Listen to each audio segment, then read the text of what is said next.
जय श्रीराम, हर हर महादेव. मी वीरू. तर हा आपला दुसरा ब्लॉग. तर चला आज जाऊया खेरडा गावातील एका शेतामध्ये. तिथे पोचताच बघतो तर छोटा डॉन म्हणजेच छोटा रसल वायपर, आणि मी त्याला डायरेक्ट हात न लावता स्ट्रिकच्या प्रेशरनी दाबून ठेवले, कारण तो पूर्णपणे विषारी असतो. आपण त्याला डायरेक्ट हात लावल्यास तो आपल्याला बाईट करू शकतो. तुम्ही बघू शकता तो स्ट्रिकला कशा प्रकारे बाईट करत आहे. तसंच जर आपण डायरेक्ट त्याला हात लावला असता तर तो आपल्या हाताला सुद्धा बाईट करू शकत होता.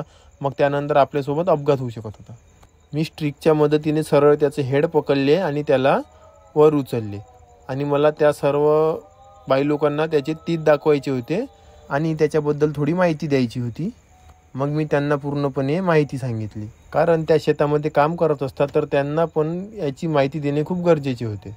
तुम्ही पण बघा त्याचे तीत कसे आहे, आणि त्याला पॅक करण्याकरिता तिथे कुठल्याच प्रकारचं साधन उपलब्ध नाही होते.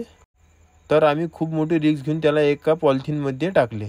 तुम्हाला ही माझी सेवा कशी वाटली प्लीज कमेंट करून सांगा, आणि पुढील ब्लॉग बघण्यासाठी यूट्यूब चॅनलला सबस्क्राईब आणि इंस्टावरती फॉलो करा. धन्यवाद.